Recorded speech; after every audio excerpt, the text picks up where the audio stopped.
Uh, when I was just briefly going through his career, I was awestruck. Uh, the type of achievements he has achieved, the type of academic excellence he had before joining IAS. He was also like me, I spent a substantial part of my career in banking. I was a banker before I moved to the private sector. But as far as career excellence in career is concerned, nobody can match him. And it's a pleasure to learn from him like a younger brother as I am to him. And then Professor Ramana, he has totally transformed the academic world. I am associated with ITM for a very long time as a research guide. I presently guide over 5 students for their PhD in different areas of management in ITM. And he has been a great inspiration and guide to both academics as well as the industry. So this is a very interesting topic today, and I must tell all of you, because I see substantial number of students here. So I must tell all of you before I go to the slide, just remember one thing, that you are a product for me. I represent the university. Never ever forget that you are just a product for me. And I want the product to be in market-ready condition. Like, suppose my friend Abhijit is sitting here, Vishwajit, yeah. Suppose he goes to KFC with his girlfriend to have something. And KFC people say, no, it is not ready today. Why don't you come tomorrow? The item will be ready tomorrow. Do you think you will wait? You will not. You will definitely move on. Possibly you will go to McDonald's. The same thing is with the industry also. If you say you are not market ready for some reason or the other, or I find you that you are not market ready, I will have better choice. I am sorry to say that. Because we are in a very tight performance-driven world, where I have to deliver results. Otherwise, the competitor is at my throat. Post globalization, we are in a very breakneck competition with our competitors. So time is the essence. If you say I will do it tomorrow, then life is very short. So this tomorrow I cannot wait, because my competitor would have marked at least 1 kilometer ahead of me. So time is the essence. You have to be first time right. No question of being second time right. Any fool will be second time, third time right. So I don't have patience for that. The reason is by the time my competitor would have simply gobbled me up. So to be first time right, I want you to be entirely market-ready condition, and don't expect that it will be possible for any management institute to make you in market-ready condition always. There has to be a very aggressive, self-driven, learning program, and it is possible. With the present day tools available across, I think you are only doing information. Only you should have to convert data to information to knowledge, and knowledge to wisdom. Where lies the system is supposed to be done. Okay? So, and that is possible. Having said that, I will be taking you very briefly through a few slides that I have developed with the guidance of Dr. Sen. And, as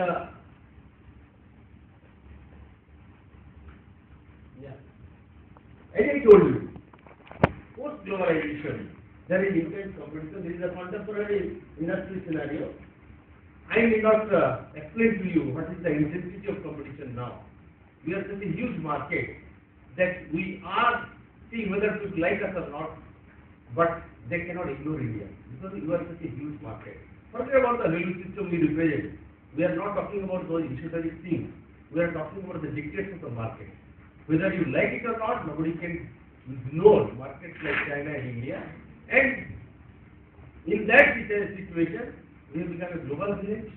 All important companies, they have set up their shops in this country, and we have to face such intense competition.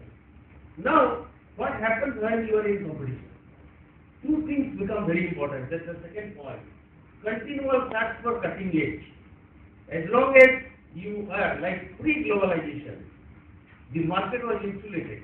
Because people, they thought that we Indians were not prepared to face international competition. So that's why they tinkered with the export-import policy. The customs duty was raised to an abnormally high level of 900, 1,000, 1,300% as a result of which all external competitions were elbowed out. Right? So now that situation is not there. So in such a situation, when there is competition, as you know, is a mantra, that is continual search for cutting edge over the competitor, right? So that you can prove to the customers that yes, you represent a superior value, right? So when there is a continual search for cutting edge, you will agree with me that the benchmark will automatically go up. For example, when I was a student like many of you, my father used to send money to my bank account and I go to draw 100 rupees and I go to the bank and the teller in the counter will say, अरे बेटा तेरा number तो 38 है token number, तो अभी इधर क्या कर रहा है? You come after 3 hours. तो घर में जाके पढ़ाई कर, नहीं तो जो करना है कर, but don't waste your time here because your turn will come after only 3 hours. Now to draw 100 rupees from the ATM, I need 3 seconds. So 3 hours has become 3 seconds. So 3 seconds is the benchmark that we will achieve because we intense competition. So intense competition not only allows you to search for cutting edge, but also it levels up the benchmark one by one, okay, step by step. So that is benchmark. And knowledge economy obviously, because if you are searching for cutting edge over the competitor, then that search will be driven only by the toolbox that you carry in your head. Technology will only play the complementary role. The idea comes first. The man who first thought that yes, the mobile telephone, if somebody is in the station waiting for the train and he is getting bored, he needs to be entertained. So there should be FMCG. Okay? And like that somebody else thought that if FM, then why not incorporate camera there? Because some interesting, some romantic scenario he's seeing and he should capture it. Right? Then somebody thinks that why not internet? Then now today before we go to bed also, then I extend some distance support, I look at the BlackBerry, oh, this needs to be attended immediately. So 24/7 we are working now. So that is how, it is driven by the toolbox you carry in your head. And that is what knowledge economy means. It generates, as long as it generates idea drives technology, and then superior views come in products and services. So that's all. Otherwise you can always say, all Westerners, they used to come to India in earlier also. You ask anybody, they are trekking miles after miles into Himalayas, and you ask, what for have you come from America? Why you have come here, sir? I have come here in search of knowledge. So what is the difference between that knowledge and today's knowledge? We are talking in knowledge economy when we say the difference is that esoteric knowledge for which Westerners used to come, and today also they are taking Himalayas in search of that knowledge. That knowledge does not drive productivity. And I am talking about the knowledge which drives productivity. And that's why it is knowledge economy. So the shelf life of knowledge is very short. You will agree that when you are in continual search for cutting edge, the toolbox has to generate new ideas on a continual basis as well. And to generate new ideas on a continual basis, you will have to have, knowledge which is continually renewed. So the shelf life of knowledge will be very short. If I tell you, see, my father who did a BA from Presidency College, Calcutta, he remained a wise man all through his life. Whenever I have tried to challenge him, I have always failed. He was the wisest man. Because the knowledge sustaining power was so long, because we were so well protected, it was never challenged by the new knowledge. But today, I return with a string of degrees, with PhD, this and that, then also I feel, like Sita, every day I have to walk through fire to prove that I am relevant to the environment. Okay? So there you will agree, the shelf life is so short. The knowledge sustaining power is very, very short. So you have to remain a student all through your life, so that you remain relevant to the environment. Otherwise, continuously you will try to solve today's problems with yesterday's solutions. As most of the senior managers they do, they try to solve today's problems with yesterday's solutions. And they will fail, and they will say, why did they fail? Because you do not have contemporary knowledge. Okay. So you will agree with me, that is how human resource has become the strategic asset. Because as long as man can generate idea, machine cannot generate idea, as you know. So as long only men can generate ideas, human resource will always remain the strategic asset in the organization. Nobody can change its status, right? So, academy to generate new knowledge, disseminate among the students and transfer to industry. So the role of academia has also totally changed now. In the sense that it has to even as hub to continuously regenerate new knowledge. And if it is not in a position to do that, then I am sorry to tell again that we will be trying to solve today's problems with yesterday's solution. Like the other day, if I tell my HR people that please prepare a CTC structure for this man whom I have decided to take for purchase department. He wants the CTC structure like this. Okay? Then if the HR person tells me, sir, that sort of CTC structure was not taught to me in my management college. I was taught to prepare CTC structure in a different manner. So there comes the mismatch. And that mismatch we will have to overcome so that there is no hacker. Right? So the creating market-ready human resources for industry, I have already told you, it has to be entirely market-ready condition. So knowledge for meeting the existing needs of customers. There are two areas in which you need, contemporary knowledge. Number one is to meet the existing need of the customer. But that is not enough to make the market thriving. You have to continually create underscore in red, in capital. Are we in a position to create needs in people? Otherwise, how the market will sustain and grow? So, meeting existing need is very simple. You know this is the need. But how do you create need in people? Then only you can put products to follow it up. So how to create need in people? These are the two areas.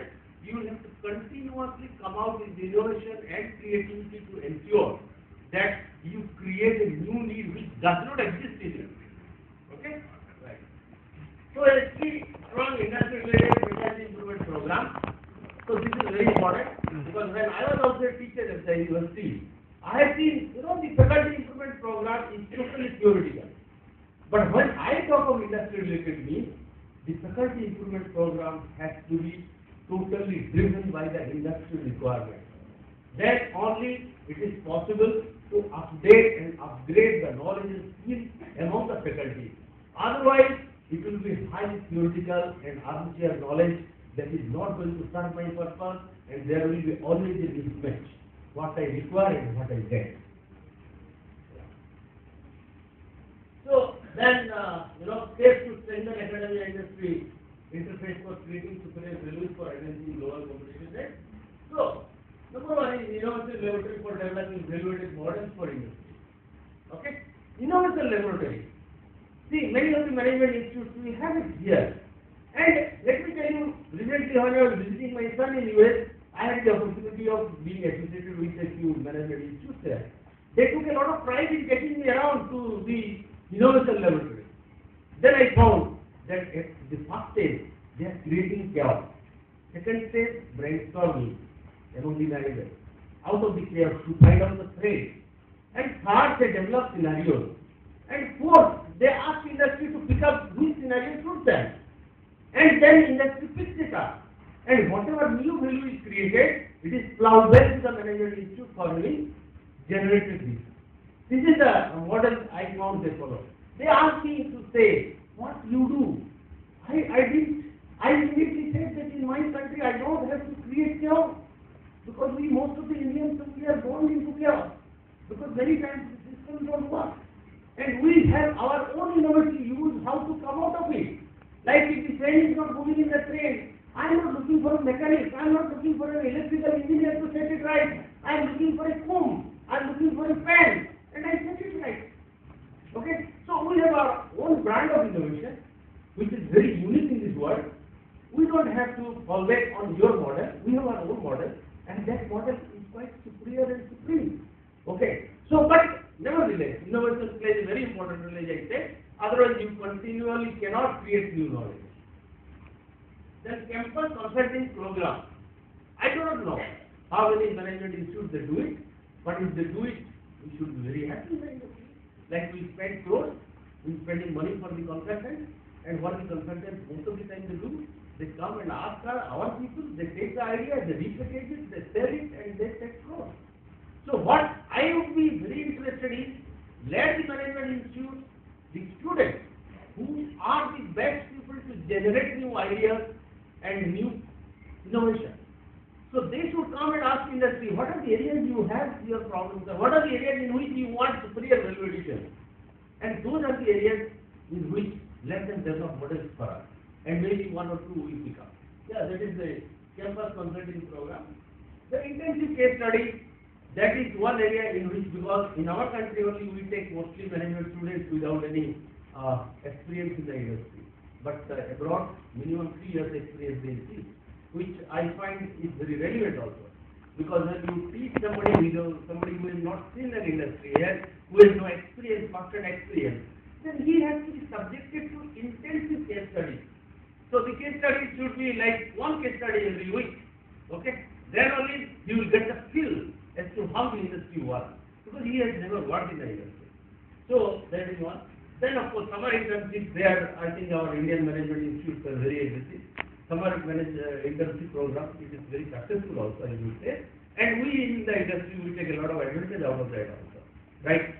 Because many of the management initiatives we don't want to do it ourselves, because the touch of objectivity will not be there. So we take their help, and that is quite successful. Then guest lectures from the industry faculty. Yes, I also deliver a lot of guest lectures. Yeah. So that's a very interesting area in which I think there should be more and more involvement of the industry people. They themselves should come forward. They should volunteer. Many of them they do not do that. Okay, they should volunteer and they should mentor at least 10-15 management students every year. That's a great service they will be doing to the student community. That mentorship program is very important, because then they will get the industry feel. They will try to delegate the theoretical knowledge they are learning in the campus. Which one will work? Which one will need modification? Which one will not work? That is how the leadership grows and develops. Okay?